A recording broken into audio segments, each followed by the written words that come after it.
सबसे पहला काम। आज तक लोगों को नहीं मालूम कि पूजन करने बैठते हैं तो सबसे पहले क्या करते हैं, पर सबसे पहला काम मंदिर में बिना पंडित के सबसे पहला काम कौन सा होता है? तो सबसे पहला काम होता है भगवान को धन्यवाद देना कि आज भी आपने मुझे इस मंदिर में आपका दीदार कराने के लिए, दर्शन कराने के लिए बोला। अगर पंडित साथ में होगा तो पहले वो मंत्र बोलेगा, स्वस्ति वाचन करेगा। स्वस्ति वाचन करने में उसको अर्थात भगवान के लिए भी प्रसन्नता और आपके लिए प्रसन्नता। पर आपके पास कोई ब्राह्मण नहीं, आपको कोई स्तुति नहीं आती, आपको कोई मंत्र नहीं आता, आपको कोई साधना नहीं आती, आपको कोई तप नहीं आता, पर आप इतना तो कर सकते हो कि भगवान के मंदिर में जाकर उनको धन्यवाद दे सकते हो कि तेरी कृपा है जो मुझे चलकर यहां तक बुला लिया, 2 कदम चलाया, यहां तक बुलाया, ये तेरी कृपा है। और बड़ी कृपा करी जो डलिया भर के पूजन का सामान भी लाई, बड़ी कृपा करी जो दूध भरकर भी लाई, बड़ी कृपा करी जो कलश भरकर भी लाई। कितने लोगों का फायदा है कलश भरकर मंदिर ले जाने में? देखिए जरा कितने लोगों का फायदा। हिंदू धर्म में विष्णु पुराण में, पद्म पुराण में लिखा है, सौभाग्यवती नारी जब भरा हुआ पानी का लोटा लेकर कलश लेकर जाती है और उसको देखकर कोई व्यक्ति निकल कर चले जाता है तो जिस काम के लिए जाता है वो काम सफल हो जाता है। मंदिर का ही लोटा, मंदिर का ही पानी, सिर पे पल्लू लेके हर हर महादेव, बस शिव जी के चढ़ा रहे और इतने प्रेम से रिझा रहे। अब फ्री का पानी तक एक लोटे में मन भी नहीं माने। अरे करा तो भगवान के सम्मुख में पहुंचकर अगर आप जल का पात्र भी लेकर जा रहे हो, भरा हुआ लेकर जा रहे हो, तो कितनी प्रसन्नता की बात।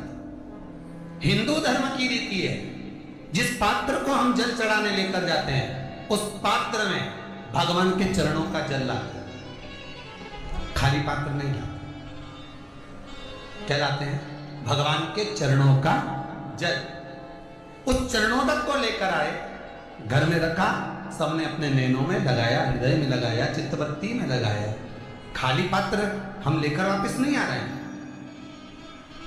शिव मंदिर में जब जब जाओ, जल चढ़ाने के लिए जाओ, पात्र तुमने शंकर जी को पूरा पानी चढ़ा भी दिया तो शंकर के चरणारविंद का थोड़ा सा जल पात्र में डाल के भले 2 बूंद लाओ, 4 बूंद लाओ, इतना सा लाओ, पर लाओ और उसको पूरे परिवार के नेत्रों में जब लेकर आए हो चरणों तक तो लगाओ। पर खाली पात्र नहीं लेकर। खाली पात्र लाने में ध्यान दीजिए, जब आप पूरा जल समर्पित कर देते हैं, जल समर्पित भी पूरा करना है, भगवान को चढ़ा रहे हो तो पूरा समर्पण होना चाहिए, पूर्ण समर्पण। इसलिए शंकर भगवान को अधूरा समर्पण नहीं, इसलिए श्रीफल भी पूर्ण चढ़ता है। शंकर जी के मंदिर में श्रीफल नहीं फूटता, पूर्ण श्रीफल। बेलपत्री भी पूरी, चावल का दाना भी चढ़ेगा तो आखा, फल भी चढ़ेगा तो आखा, फूल भी चढ़ेगा तो आखा।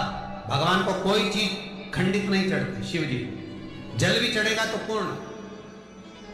जिस जल को चढ़ाने के लिए लेकर गए उसको बचा कर नहीं लाना शिव मंदिर में से, संपूर्ण। क्योंकि भगवान के चरण की रज जब हमारे घर में प्रवेश करेगी तो हमारा आत्म कल्याण तो स्वतः ही हो जाएगा। शिव करुणा कर ही देंगे। पर कई लोगों की आदत रहती है, और आपने भी गलती करी होगी, गए होगे, चढ़ाकर भी आए होगे, पूरा पानी भी उंडेल कर आए होगे, चढ़ा भी दिया, छोड़ भी आए, पर लेकर नहीं आए होगे। कई लोग गलती कर जाते हैं और फिर बाद में कहते हैं हम तो इतने साल से पूजन कर रहे हैं, भगवान हमारी सुन ही नहीं दिया। तो भगवान के मैं तो तैयार बैठा, पर तू नवा के चली जाए, लेके तो कहीं जाए। तो भगवान थोड़ी ना कहेगा कि तू मेरे पास में आए तो मेरे चरण की रज लेकर जा।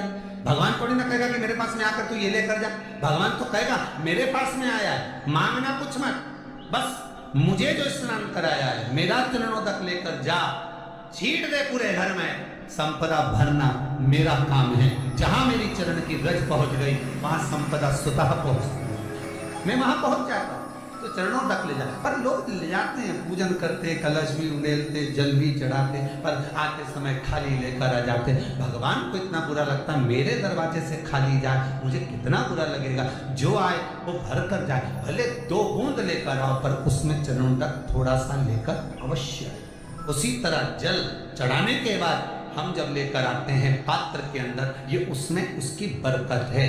गर्ग संहिता में दूसरी चीज कही, उसको भी समझ लीजिए।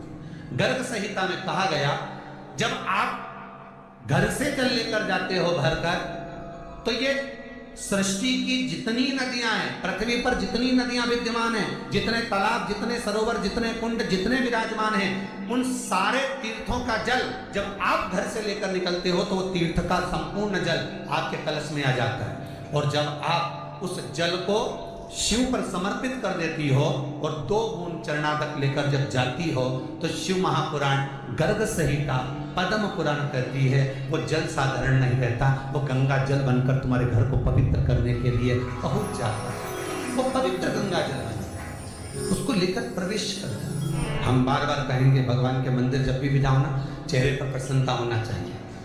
किसी से मिलने जाओ ना, चेहरे पर अगर प्रसन्नता नहीं और ऐसे पहुंच गए ना तो वो श्रेष्ठता नहीं मानी गई। तुम तुम्हारी बहन के घर जाओ, सती मैया जलकर भस्म क्यों हुई? माता सती के भस्म होने का कारण क्या था?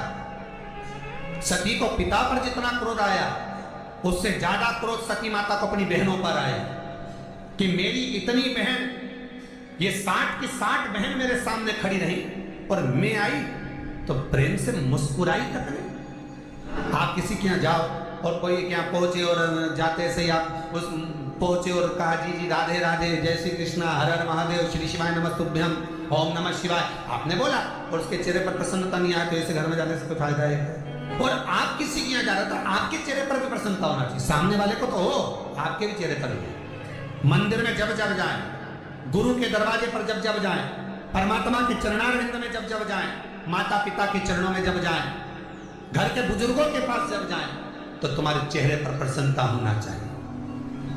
भगवान को भी लगे दुख भले है इसको पर चेहरे पर प्रसन्नता है, इसको अब दुख नहीं देना, क्योंकि इतना मुस्कुराकर ये मेरे मंदिर